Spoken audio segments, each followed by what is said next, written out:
Alguns aqui lembram bem, em 2024, na abertura das Olimpíadas, em Paris, os franceses prepararam uma apresentação grotesca, ridícula e especialmente ofensiva à fé cristã, no momento em que retrataram e encenaram figuras vestidas de pessoas promíscuas sexualmente, transexuais, na mesa da ceia, fazendo alusão à tela de Da Vinci, a última ceia.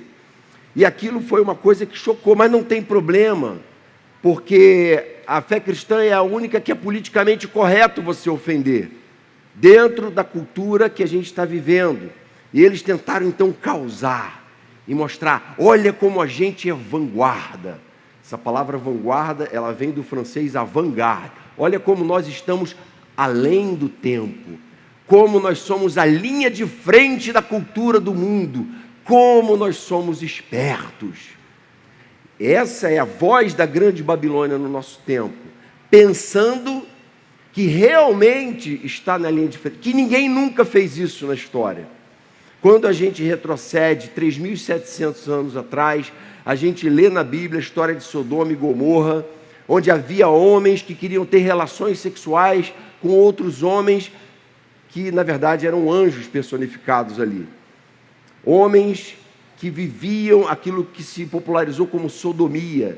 Havia essa perversidade, promiscuidade sexual generalizada naquela cidade, ao ponto em que Deus resolve enviar uma chuva de pedra e de fogo sobre aquelas cidades e destruir elas. O Senhor envia juízo, há um colapso da cidade como resultado de uma cultura que resolveu afrontar Deus. E aí, a mesma situação aconteceu também na Grécia Antiga, que é conhecida pela sua promiscuidade, não é? 400 anos antes de Cristo foi o ápice, não é, da época áurea do Império Grego no mundo. E a Grécia tinha tamanho domínio da cultura e da ciência do seu tempo, que alguns certamente pensavam assim, a Grécia nunca vai perder esse posto. Ela é hegemônica, ela é absoluta. E Alexandre o Grande, com as suas conquistas enormes ao redor de um território gigante do mundo, se gabava disso, à medida e ao mesmo tempo que tinha uma vida altamente promíscua, e todo mundo sabe bem disso, quem estuda a história sabe.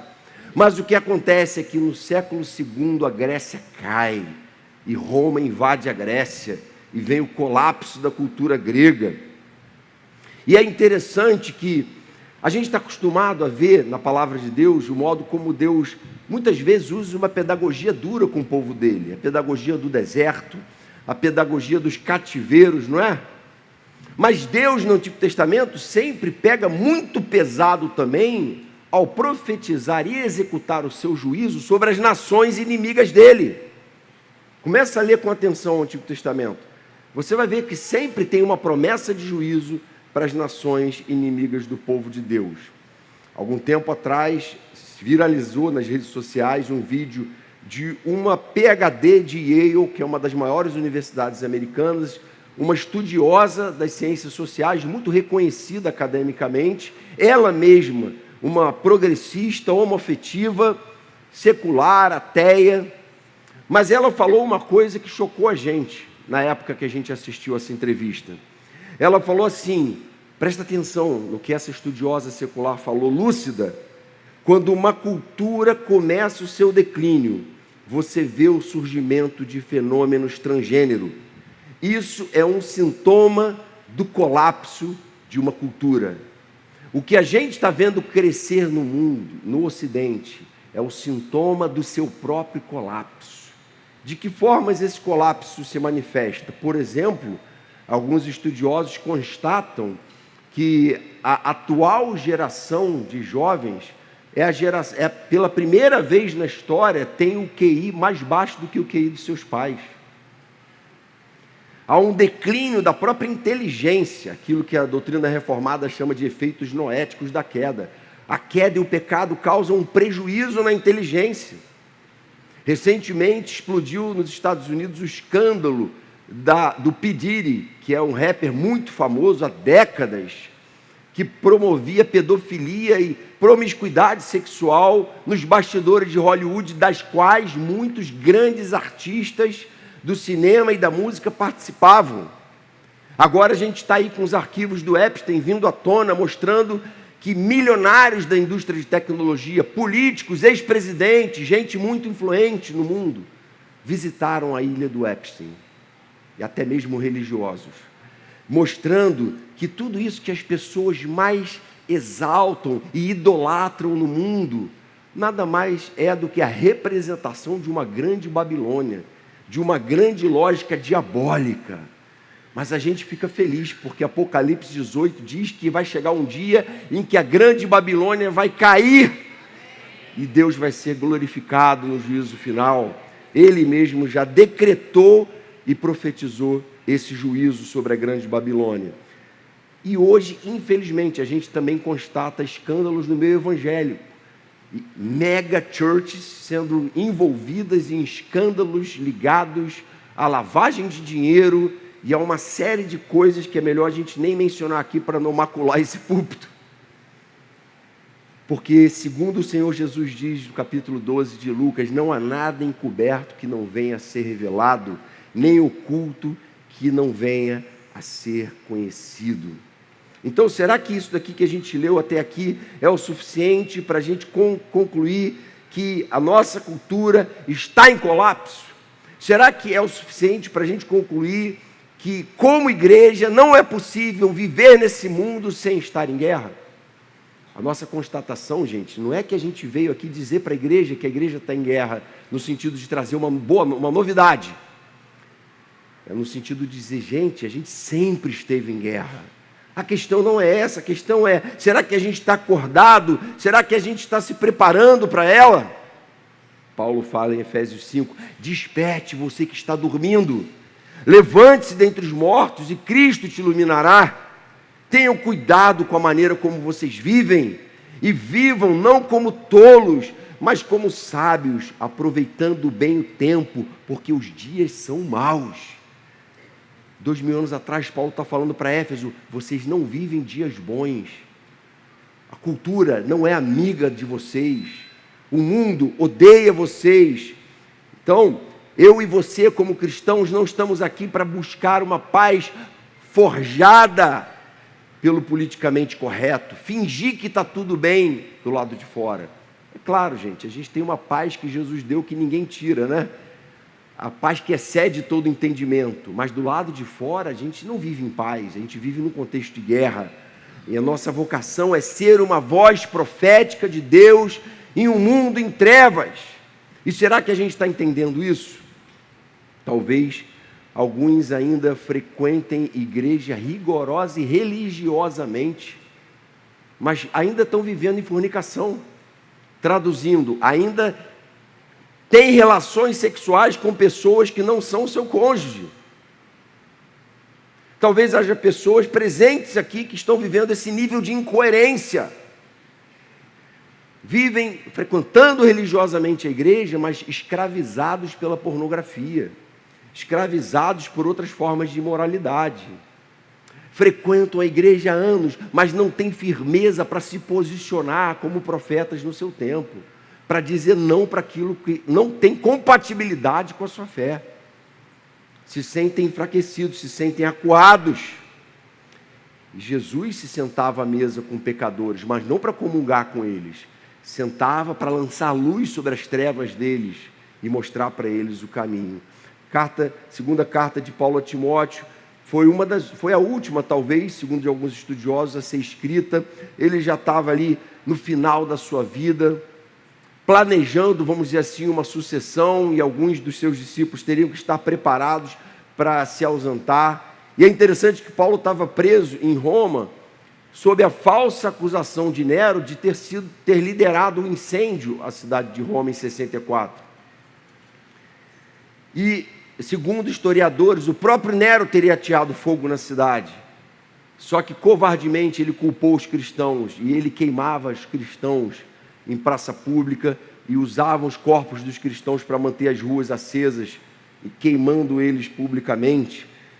de uma forma terrível. E a preocupação de Paulo então é: quando eu morrer, eu sei que isso está breve, eu já estou sendo oferecido como libação, a qualquer momento meu sangue vai ser derramado.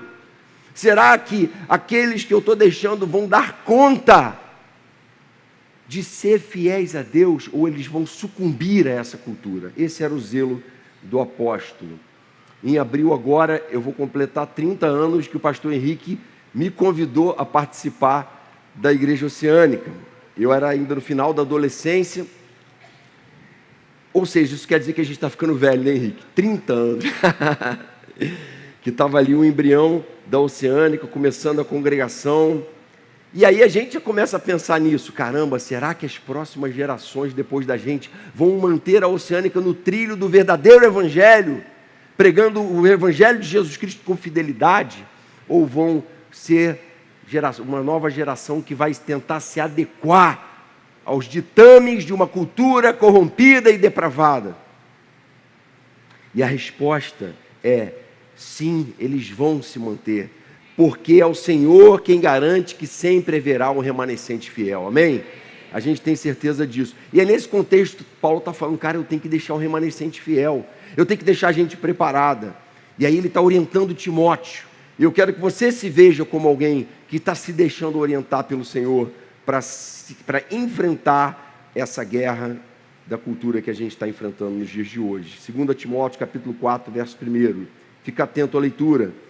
Diante de Deus e de Cristo Jesus, que há de julgar vivos e mortos, pela sua manifestação e pelo seu reino, peço a você com insistência que pregue a palavra. Veja bem, alguns estudiosos dizem que quando ele fala eu peço a você com insistência, a versão antiga diz conjuro-te, ou seja, eu peço que você se comprometa comigo sob juramento, que você pregue a palavra, insista, quer seja oportuno, quer não, quer agrade, quer as pessoas te considerem conveniente, agradável ou não, corrija, repreenda, exorte com toda paciência e doutrina, pois virá o tempo em que não suportarão a sã doutrina. Pelo contrário, se rodearão de mestres segundo as suas próprias cobiças, como que sentindo coceiras nos ouvidos. Eles se recusarão a dar ouvidos à verdade, entregando-se às fábulas. Mas você, contudo, Timóteo, você, porém, entretanto, aqui há uma adversativa que indica um contraste. Olha, haverá falsos crentes no mundo, Timóteo, num dado momento da história. Haverá uma igreja corrompida, haverá cristãos corrompidos, mas você não pode se deixar levar. Seja sóbrio em todas as coisas, suporte as aflições, faça o trabalho de um evangelista, cumpra plenamente o seu ministério. Quanto a mim, já estou sendo oferecido por libação, e o tempo da minha partida chegou. Combati o bom combate, completei a carreira, guardei a fé.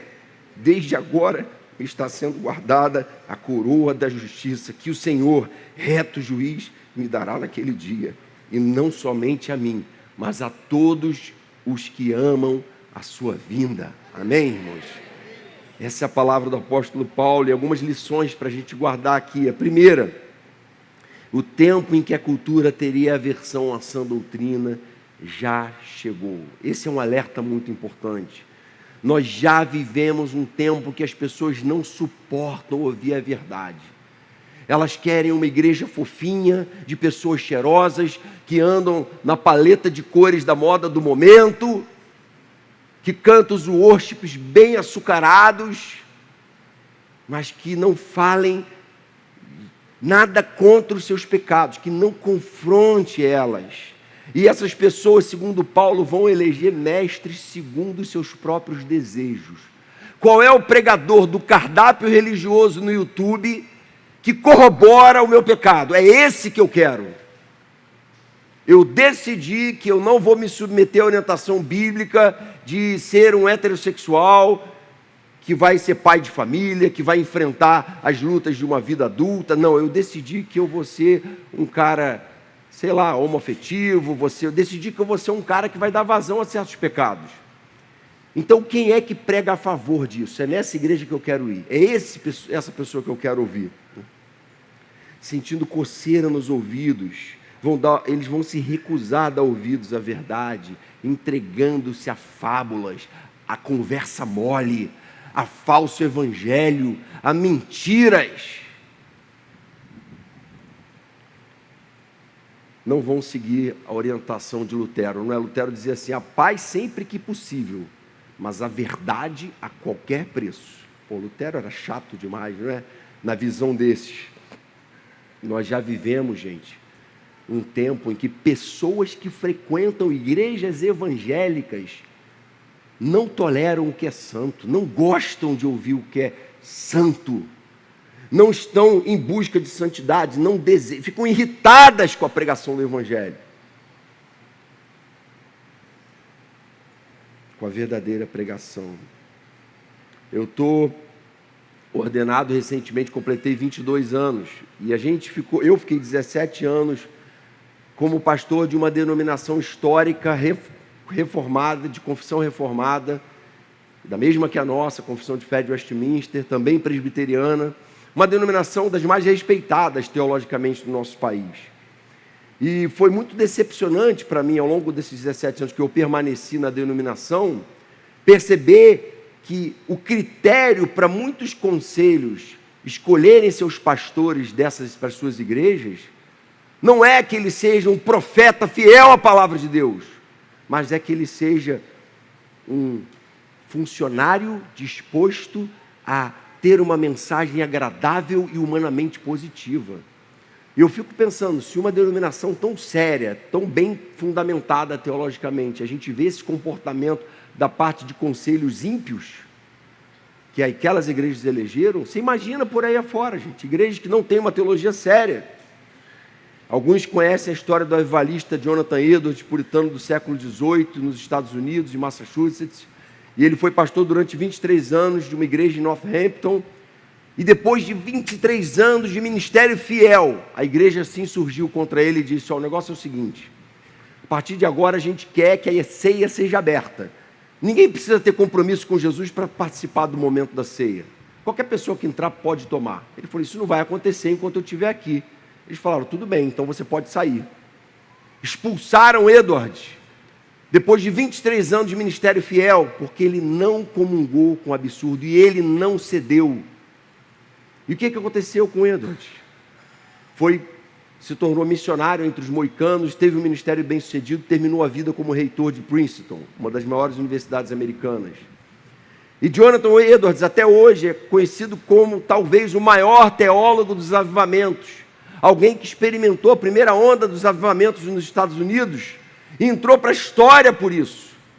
E o que se deu com a igreja de Northampton é conhecida como uma igreja que não soube zelar pela sua doutrina, que se acovardou diante da cultura, que tentou ser adaptada e palatável àqueles que estavam ouvindo eles. Tentou fazer uma jogada ali política e social. Você entende, gente? Deus chamou a gente a ser como Edwards, a não negociar os valores da nossa fé por causa de um salário, de uma estabilidade, não. E a gente, todos os pastores dessa igreja, presbíteros, estamos no conselho porque nós comungamos disso. Porque se qualquer um de nós não comungasse dessa mesma base, a gente não estaria mais junto, é claro. O contrário também pode acontecer. A gente tem visto pastores que antes eram conhecidos por serem proeminentes no meio reformado até, que trocaram as suas Bíblias por O Capital de Karl Marx. Outros pastores falando, que eram referência para mim quando eu estava no seminário, hoje falando em atualizar a Bíblia, e abandonando seus ministérios de igreja local para se tornarem livres pensadores, seduzidos pela grande Babilônia, querendo ser a vanguarda, e entrando para a história da pior forma possível, e alguns até diretamente envolvidos com o paganismo diabólico. Essa semana passada, alguns talvez tenham visto um pastor de uma denominação muito conhecida e muito respeitada pela seriedade com a palavra, e esse pastor foi orar abrindo os trabalhos da Sapucaí. e condenando igrejas que durante o carnaval vão para retiros, e dizendo que os povos bantus e urubais e as suas religiões de todas as origens devem ser acolhidas. Por que ele está falando isso? Porque ele quer notoriedade de uma mídia que celebra isso. Ele já decidiu por quem ele quer ser honrado, ele já decidiu a quem ele é fiel, e ele está entrando para a história da pior forma possível. O grupo musical trouxe uma grande decepção para a igreja evangélica brasileira recentemente, um grupo que era conhecido por cantar a palavra, por ter uma proposta bíblica, e aí de repente o líder desse grupo, eu vi ele falando numa entrevista, que se a gente não canta samba no louvor das nossas igrejas, isso é sinal de que a gente é racista. Com base que ele está falando isso? Com base num discurso da academia, porque é a academia que ele quer agradar, a academia que dita o discurso da grande mídia. Esse é o Deus dele. E aí esse mesmo líder desse ministério, que até então a gente considerava sério, canta a música do Gilberto Gil, andar com fé eu vou, porque a fé não costuma falhar. Que frase linda, não é? O problema é que todas as fés falham. A única fé que não falha é a fé em Jesus Cristo. Amém, irmãos? Então não cante a música do Gilberto Gil. Gilberto Gil não está pensando na fé em Jesus Cristo. Ele está pensando na fé pela fé. E a gente não crê no poder da fé pela fé. A gente crê no poder da fé no Deus verdadeiro, Criador dos céus e da terra. A gente crê na fé no poder do sangue de Jesus e no poder do Espírito Santo que Ele enviou. É essa fé que transforma vidas, é essa fé que nunca falha, amém, irmãos? E aí, aproveitando esse tema aqui para abrir um breve parêntese, gente, qualquer crente lúcido com uma Bíblia na mão é alguém completamente avesso a qualquer ideia racista, não é? O que o apóstolo Paulo fala? Aqui não pode mais haver grego, judeu, bárbaro, cita, escravo, livre, mas Cristo é tudo e está em todos, amém? Então essa é uma convicção que 2000 anos atrás já está totalmente superado para a igreja, não é? Não tem muito que ficar seguindo o discursinho de academia, a gente tem a palavra que tem 2000 anos, gente. Então a melhor forma de a gente combater o racismo não é fazendo discursos sobre racismo para agradar a mídia, é a gente vivendo o que a gente já vive aqui, todos aqui, gente de todas as tribos, línguas, nações, culturas, estilos de se vestir, estilos de pensar diferentes, mas vivendo em unidade. Porque não importa, porque a gente não vê diferença entre um e outro, somos todos iguais. E aí, quando a gente vai estudar sério a história da África, a gente vai descobrir que o cristianismo chegou na África muito antes da feitiçaria que deu origem às tais religiões afro, que estão aí no nosso tempo. A nossa teologia, ela é em grande parte fundamentada em Agostinho de Hipona, um africano do norte da África que morreu em 430 depois de Cristo. Muito antes de o cristianismo chegar na Europa, Agostinho já estava cunhando a nossa teologia, um africano, entre muitos outros africanos. Então, existe um papo furado que ignora a própria história. A gente ficou surpreso conversando com o missionário Bruno Euclides, que vocês viram o vídeo dele ontem, que tem um trabalho em Angola, e ele falou, gente, o brasileiro acredita nessa história de religiões afro. Nenhuma religião afro, quimbanda, umbanda, candomblé, veio da África. Essas coisas foram construídas aqui em território brasileiro. Aí a gente ficou chocado com aquilo. Eu falei para ele, então, o que veio da África? Ele falou, o que veio da África foi a feitiçaria. Os feiticeiros são mal vistos pela sociedade lá. E quando a feitiçaria foi importada para o Brasil, aqui começou-se um sincretismo com o catolicismo e um sincretismo com o espiritismo que deu origem a essas religiões que existem no Brasil. Uma delas nasceu ali em São Gonçalo, tem a casa onde ela nasceu. E aí o Bruno alertou a gente, falou, gente, essa coisa de guia, de macumba, isso daí lá para a gente são só enfeites, são joias da nossa cultura. A gente usa isso lá. Mas quando o cristão angolano vem no Brasil, ele tira aquelas guias. Porque para eles não é guia, para eles é um colar. Só que ele sabe que no Brasil ele vai ser confundido com feiticeiro. Eu falei, mas o que fazem com os feiticeiros lá? Eles matam, apedrejam até a morte. Eu falei, pô, mas a polícia não prende? Não, lá a lei não funciona igual funciona aqui não, cara. Então essa desgraça dessa maldição, dessa feitiçaria africana, que veio parar em nosso território e deu origem a religiões que mentirosamente chamam de religiões afro. Não é religião coisa nenhuma, ganhou corpo de doutrina em território nacional, numa mistura com catolicismo e com espiritismo, gente.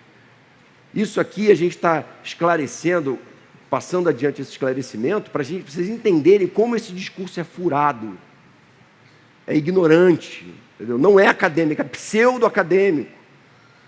Igual a gente que fala da Palestina estudando os últimos 50 anos de história para dizer que Jesus era palestino. Estuda os últimos 3.000, que você vai descobrir que não.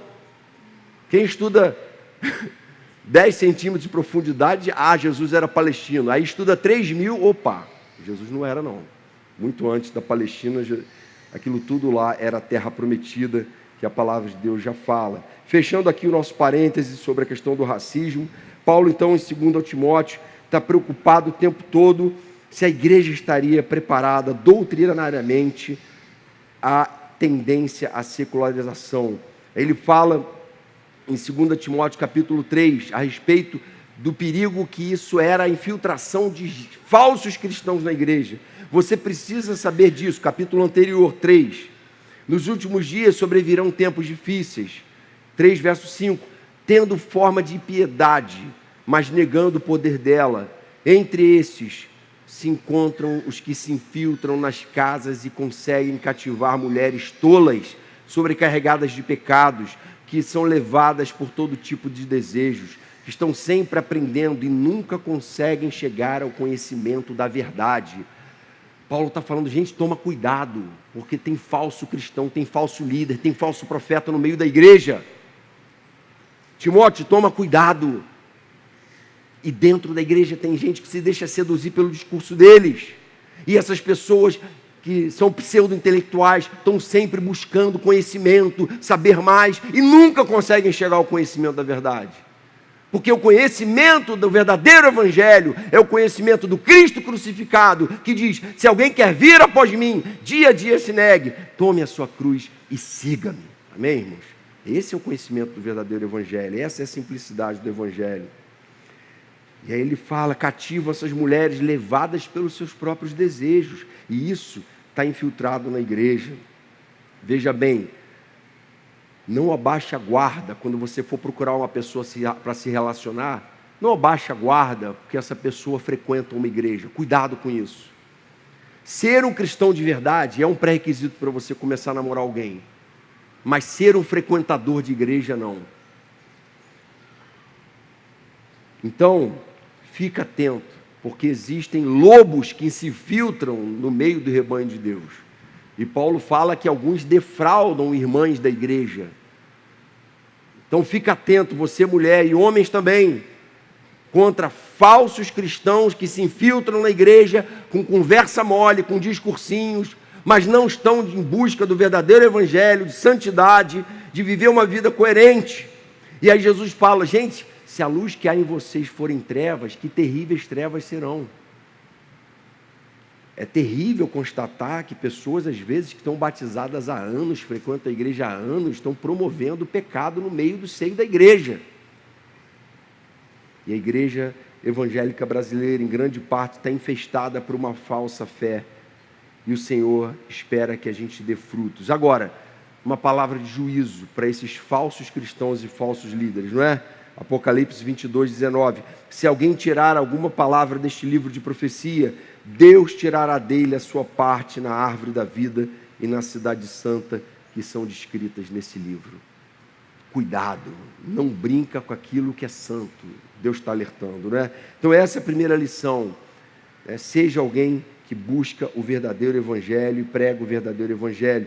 Nesse contexto, então, em que a gente já chegou nesse mundo, a gente já vive num mundo que vive esses dias aqui de uma falsa profissão de fé, cabe à igreja se manter irredutível em sua pregação. Segunda lição nossa aqui nesse texto. Seja irredutível, não negocie. Agora que a gente já constatou o problema da guerra invisível, como é que a gente vai sair vitorioso dela? Alguns acreditam que o melhor caminho é o caminho da passividade e da omissão. Fica quietinho aí. Como é que é o professor de história famoso do YouTube falou, né? Que Henrique lembrou aqui. Fica sentado aí pastando, enquanto o seu pastor prega. Para de votar, cerceando o direito do cristão, né? Alguns acreditam que ele está certo, que é isso mesmo, né? Acreditam que a igreja deve permanecer na defensiva. Mas Paulo não pensava assim. Ele fala assim para Timóteo: peço a você com insistência que pregue a palavra, insista, quer seja oportuno, quer não. Repreende, exorte com toda paciência e doutrina. Gente, qualquer pessoa que nasceu de novo vê com bons olhos repreensão consistente. Cara, eu vacilei e um irmão veio e me confrontou. Cara, glória a Deus pela vida desse irmão. Por quê? Porque eu nasci de novo, eu entendo que ele está certo. Agora, o falso convertido, ele se sente atacado quando ele é confrontado. Ele fica melindrado. Ele não gosta de ouvir pastor Marcão pregando. Teve irmão esses dias na célula que falou assim: pô, hoje eu estava tão assim, brabo com Deus, que eu falei: Deus, eu quero chegar na igreja, tomara que o pastor Marcão esteja pregando hoje, que eu estou lá para receber cascudo, né? Brincadeira. Mas houve o pastor Marcão pregando. Senhor, obrigado pela vida do pastor Marcão, né? Que ele está sendo fiel. E às vezes a gente, como canal de comunicação, é falho. O que importa é a consistência do evangelho que está sendo pregado. Mas Paulo não está encorajando Timóteo a ser grosseiro. Isso não justifica a grosseria. Ele está dizendo assim: talvez as pessoas vão te considerar inconveniente, politicamente incorreto. É isso que é ser inoportuno, não é? Desalinhado com o espírito da época. Pô, o cara não pode falar isso. Pô, aí passou do limite. O cara tinha que ter ido só até ali. A partir dali, cheio de dedos.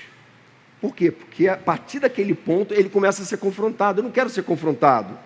Talvez alguém reaja mal por ser colocado em disciplina, mas seja firme em zelar pela igreja. Paulo fala assim: gente, com algumas pessoas, pessoal, vocês não podem nem comer. 1 Coríntios capítulo 5. Talvez todo mundo considere alguns comportamentos normais, Timóteo. Mas você seja sóbrio em todas as coisas, suporte as aflições, faça o trabalho de evangelista e cumpra plenamente o seu ministério, não parcialmente. Jesus diz em Atos capítulo 1, verso 8, que nós recebemos poder quando o Espírito Santo desceu sobre nós, para nós sermos testemunhas deles. Ou seja, para a gente ser profeta no meio que o Senhor colocou a gente tem a vocação para ser essa contracultura. Sabe quando isso começa? Não é quando a gente prega, não, é quando a gente vive, não é? Façam tudo, Filipenses 2,14. Façam tudo para que venham a tornar-se puros e irrepreensíveis, filhos de Deus, inculpáveis, no meio de uma geração corrompida e depravada, na qual vocês brilham como estrelas no universo, retendo firmemente a palavra da vida. Façam tudo para agradar todo mundo? Não. Façam tudo para ganhar muitos likes? Não. Façam tudo para serem populares? Para arrebanhar multidões? Não. Façam tudo para ser puros e irrepreensíveis, filhos de Deus, inculpáveis, no meio de uma geração pervertida e depravada, na qual vocês brilham como luzeiros do universo, como o sol e como a lua. Amém, irmãos? Essa é a vocação da igreja, a minha e a sua vocação. Nós não estamos aqui para ser bacaninhas. Às vezes dá para ser fiel e bacana, mas às vezes não dá. A gente tem que ser educado, tem que ser cordial, tem que ser cortês, tem que ser agradável, tem que buscar a paz com todos. Mas a gente tem que buscar a verdade a qualquer preço, irmãos. A gente não pode ser influenciável. E aí, sabe esses influencers que estão tentando mudar o mundo através dos seus discursos na internet? Mas você vai na casa deles, eles não arrumam a cama nem lavam a louça, né? É mais ou menos a ideia assim: cara, você quer pregar o evangelho? Você quer fazer o papel de um evangelista? Você quer levar adiante essa mensagem? Você tem que arrumar a casa, você tem que lavar a louça, você tem que fazer o dever de casa. Tem gente evangélico tentando ter um ministério relevante e famoso, mas que não cuida do seu próprio casamento, não educa direito os seus filhos e está em busca de proeminência na internet. E esse tipo de incoerência pode acontecer. Então o primeiro passo não é sair por aí pregando, é sair por aí arrumando a própria vida. Esforcem-se para viver em paz com todos e para serem santos. Sem santidade ninguém verá o Senhor. Começa pregando para você mesmo. A santidade é um pré-requisito para a pregação eficaz, não é? E aí sim ele fala, pregue a palavra, corrige, repreende, exorta, faça o trabalho de um evangelista. Só que para fazer isso você tem que ter coerência, tem que ter moral, né? Cuidado para pregar com a devida fidelidade. Não ouça pregadores só porque eles são coaches famosos, têm muitos seguidores, são amigos de banqueiros. Isso pode dar ruim, hein? Contratam designers de moda para cuidar da paleta de cores, são donos de impérios do mercado da fé. Nada disso tem que te impressionar. O que tem que te impressionar, gente, é você caminhar com o seu líder e falar, cara, esse cara está buscando viver o que ele está pregando. Eu conheço o Marcão, conheço o Henrique, conheço o Felipe, né, Fabrício? Conheço o Fabrício. Quem ouve, entenda. Conheço o Clovinho, conheço o Daniel, conheço eles, a família deles. Esses caras que eu vou ouvir, eu vou ficar ouvindo um monte de cara que eu nem sei como é que é a vida deles. Eu não me escandalizo mais. Eu só me escandalizaria se um desses que eu ando junto prevaricasse, né? Gente que eu não conheço, eu tenho dificuldade de ouvir, para ser sincero, né? Recentemente, um desses influencers estava num talk show muito famoso, e aí aquele entrevistador perguntou para ele assim, qual é o segredo para você ter tantos milhões de seguidores no Instagram, sendo um pastor? E ele falou, é muito simples, eu não entro em assunto polêmico, eu só falo coisas agradáveis. Do meu ponto de vista, que leio a Bíblia, o que ele falou foi o seguinte, Jesus não sabia de nada, Jesus foi para a cruz porque era bobo. Eu sou mais esperto que Jesus. Jesus entrou em assunto, eu não entro. João Batista, que vacilão, como é que vai falar da mulher da Herodias? Ficasse quieto, fala sobre coisas agradáveis. Entende como é que a coisa está açucarada? Como é que você facilmente pode ser levado, como a gente já foi advertido aqui no retiro, e esse pregador muito afeminado, começa as falas dele falando, meu lindo, minha linda, nem vou imitar aqui porque eu não consigo. Jesus foi levado para a cruz porque não era tão bom comunicador, gente, é claro que não, ele foi levado porque ele não estava preocupado em agradar todo mundo, não. O jovem Henrique falou assim, eu tenho a sensação que eu não sou salvo. Ele falou, talvez você não seja mesmo, pega, vende tudo que você tem e dá aos pobres. Ele virou as costas e foi embora, definindo quem era o ídolo dele, quem era o verdadeiro Deus para ele. Era o dinheiro dele, era Mamon. E o que Jesus fez? Foi correndo atrás, meu lindo, minha linda. Não, deixa ele ir. E muitas vezes, eu e você temos que adotar essa postura também, cara, deixa ir. Quando Jesus comissionou os 70 de 2 em 2, ele falou, se houver um homem de paz, fiquem naquela casa. Mas se não houver, o que ele falou para eles fazerem? Sacudam a poeira da sandália e vaza. Não fica adulando pessoas. Não é esse não é o nosso chamado. Nós não somos aduladores. Seja cortês, seja educado, mas saiba a hora de sacudir a poeira da sandália, de sair dessa rodinha de amigos, que muitas vezes são falsos amigos. E a gente precisa aprender esse verdadeiro evangelho. Tem uma razão, irmãos. O verdadeiro evangelho, ele às vezes envergonha. Pô, logo no dia que eu levei o visitante na igreja, o pastor foi e pregou aquilo ali sobre tu, porém, né? Sobre essa adversativa, né? E a pessoa corre o risco de o cristão se envergonhar da pregação do verdadeiro evangelho. E aí Paulo fala assim, eu não me envergonho do evangelho, porque ele é o poder de Deus para a salvação de todo aquele que crê. Jesus falou, todos odiarão a vocês por causa do meu nome. Ele não falou alguns, falou todos. E João corrobora Isso dizendo, não se admirem se o mundo odeia vocês. Essa é a advertência da palavra de Deus. E a gente precisa tomar cuidado. Não tente domesticar o evangelho, né? Faça a obra de um evangelista. Terceira lição, todos os que guardam com expectativa o dia do juízo serão recompensados. Aqui uma palavra de consolo. E aí, gente, quando vocês lerem os profetas, mesmo do Antigo Testamento, vocês vão perceber que eles às vezes têm uma palavra muito dura, mas no final eles sempre têm uma palavra de consolo para o povo de Deus. E aqui também, Paulo termina essa sessão tão dura com uma palavra de consolo. Ele estava falando aqui de tudo que resumiu a sua carreira como pregador fiel, e agora ele sabia que a sua decapitação era iminente. E aí ele conclui dizendo, combati o bom combate, completei a carreira, guardei a fé, desde agora me está guardada a coroa da justiça que o Senhor, reto juiz, me dará naquele dia, e não somente a mim, mas também a todos os que amam a sua vinda.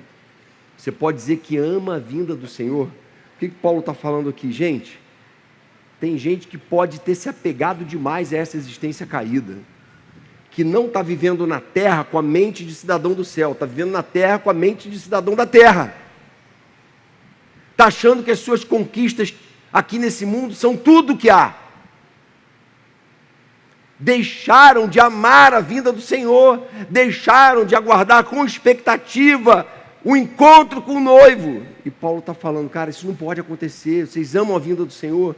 Se vocês amam a vinda do Senhor, vocês vão querer também completar a carreira de vocês com fidelidade.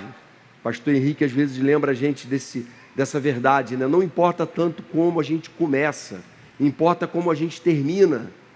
E a gente fica arrasado. Um escritor dos que a gente mais admirava, aos 76 anos agora, um mês atrás, declarou que estava vivendo há 8 anos em adultério. Não é pastor, é um escritor muito famoso e muito proeminente no meio evangélico. Como é que o camarada chega aos 76 anos de idade, desgraçando a própria vida, gente? Uma pessoa com uma carreira brilhante, abençoou a igreja de tantas formas. Eu não fico perplexo com uma coisa dessa. Então, e ao mesmo tempo, de sobreaviso, atento. Cara, eu não posso bobear, eu tenho que me colocar a cara no pó todo dia, que eu sou feito do mesmo material que ele. A mesma natureza pecaminosa que está nele está em mim. Então eu preciso perseverar até o fim, porque aquele que perseverar até o fim será salvo. Paulo foi alguém que considerou tudo como perda por causa da sublimidade do conhecimento de Cristo Jesus. E Jesus deixou algumas promessas para mim e para você. Ele falou assim, felizes são aqueles que por minha causa forem insultados e perseguidos, para quem mentindo disserem todo mal, porque grande é a recompensa deles nos céus. A gente não pode perder isso de vista. Ele fala também, não há ninguém que tenha deixado casa, mulher, irmãos, pais ou filhos, por causa do reino de Deus, e não receba no presente muitas vezes mais, e no mundo por vir receberá a vida eterna. Você tem enfrentado adversidades para ser cristão no meio de uma cultura hostil à sua fé? Eu queria dizer que essas promessas do Senhor são para você também. Quando se manifestar o Supremo Pastor, vocês receberão a imperecível coroa da glória. Amém, irmãos? Nem olhos viram, nem ouvidos ouviram, nem jamais penetrou em coração humano aquilo que Deus tem preparado para aqueles que o amam. E nós precisamos olhar para o céu, olhar para o Senhor e focar na glória dEle. Aplicações. Primeira, recuse-se a ser um cristão covarde. Gente, nunca foi fácil, nunca foi. Não se sinta uma vítima. Eu gosto muito de Hebreus, capítulo 12, aqueles 2 primeiros versículos conhecidos, não é? E aí ele fala assim, olhem firmemente para o autor e consumador da fé, Jesus, o qual, em troca da alegria que lhe estava proposta, suportou a cruz, não fazendo caso da vergonha. Olhem firmemente para Ele, para que vocês não se fadiguem e não se cansem na alma de vocês. Não seja um cristão covarde. Olhe para Jesus, olhe para o que os apóstolos viveram, todos martirizados. E lembre-se da sua vocação para ser contra a cultura. Ninguém que fez isso chegou no fim e se arrependeu. Nada pode encher tanto a nossa vida de significado quanto cumprir essa vocação. Tenha como a sua grande meta de vida poder dizer também, como Paulo no último dia: combati o bom combate, completei a carreira e guardei a fé. Amém, irmãos? Esse deve ser o nosso sonho, ter esse epitáfio, né? Segunda aplicação: leia a sua Bíblia todos os dias e tenha ela como regra. Gente, é muito simples. Às vezes parece que o que a gente prega aqui é muito complexo, elaborado. Não é, é simples. A gente está falando aqui de você ter a sua busca diária. Não importa o quão distante de Deus você tenha chegado aqui no retiro. Não importa o quão frio na fé. O retiro é um momento para você começar de novo a sua jornada. É um momento para você ser encorajado a retomar essa jornada que é tão simples. Que é se colocar diante de Deus todo dia em oração, que é buscar ler a tua palavra. É possível que algumas pessoas frequentem a igreja e vivam como ímpios, vivam uma vida dupla, vivam com aparência de piedade, mas é impossível, gente, alguém que busca a Deus em oração e leitura da palavra todo dia, viver assim. É impossível. Não tem como. É o quarto com a porta fechada. Essa pessoa Deus está vendo. Essa pessoa Deus vê nela a verdadeira busca e sede dele. Às vezes, quando a gente coloca alguém em disciplina, a gente fala para essa pessoa isso: olha, a gente coloca em disciplina por uma questão de ordem da igreja. Mas se você vai viver a partir de agora em disciplina, mas em comunhão com Deus, vai depender do que você está fazendo no seu quarto com a porta fechada. Se você estiver ali com o joelho dobrado, orando, clamando a Deus e lendo a palavra dele, gente, ninguém pode dizer que a sua comunhão com Deus está rompida. Amém, irmãos? Leia a sua Bíblia todos os dias. Embora muitos tentem desmerecer a Bíblia, milhões de pessoas todos os dias abrem as suas páginas e encontram consolo e encorajamento para uma vida muito mais excelente. Agora, não leia a Bíblia pelas lentes dos seus próprios achismos, né? Pelas lentes das correntes teóricas das ciências humanas. Não. As ciências que a gente conhece, humanas, nasceram outro dia. A Bíblia está aí há milênios. E elas não entendem, essas ciências humanas não entendem mais do ser humano do que o Deus que criou o ser humano. Terceira aplicação: descanse na eternidade reservada àqueles que combatem o bom combate. Viva como alguém que tem certeza da glória e aguarda com grande expectativa se encontrar com seu Senhor em glória. Não se esqueça de que todas as conquistas desse mundo não são capazes de dar sentido à sua vida. O que dá sentido à sua vida é que você nasceu para a eternidade. E para uma eternidade vivida aos pés do Senhor e para adorar o seu Deus e ao seu Criador. É esse que é o propósito de todo homem, não é? Adorar a Deus e gozá-lo para sempre. Viva segundo o caminho, verdade e a vida, que essa coroa da justiça agora está reservada a todos os que amam a sua vinda. Amém? Vamos orar? Pai querido, nós te agradecemos por essa palavra de advertência, de consolo, de encorajamento, e a gente quer te pedir que o Senhor nos faça fiéis no meio da geração que o Senhor nos colocou. A gente quer ser o teu povo que não se aglutina com as trevas, mas que irradia e dissipa as trevas. A gente está aqui para desfazer o obscurantismo acadêmico, o obscurantismo sexual que a nossa sociedade vive. A gente está aqui, Senhor, para fazer diferença. Isso começa dentro das nossas casas. Capacita cada pai, cada mãe a fazer o dever de casa, no trabalho de educar os seus filhos. Capacita cada filho cristão de verdade a cumprir o seu papel em obedecer os seus pais. E à medida que a gente vai buscando viver pelo poder do Teu Espírito esse testemunho, que a gente seja capaz também de anunciar, de proclamar a Tua verdade, onde a gente estiver, que a gente esteja já com essa palavra pronta na ponta da língua, e que o Teu Espírito encha a nossa boca para proclamar e para anunciar as Tuas verdades. Continua conservando a Igreja Oceânica fiel, continua nos dando um coração quebrantado, humilhado aos Teus pés, e sábios, Senhor, para transmitir não um amor açucarado, mentiroso, falso, o amor verdadeiro de pais que disciplinam filhos, o amor verdadeiro que busca virtude a todo preço. Em Teu nome é que te pedimos, Jesus. Amém, Senhor. Amém.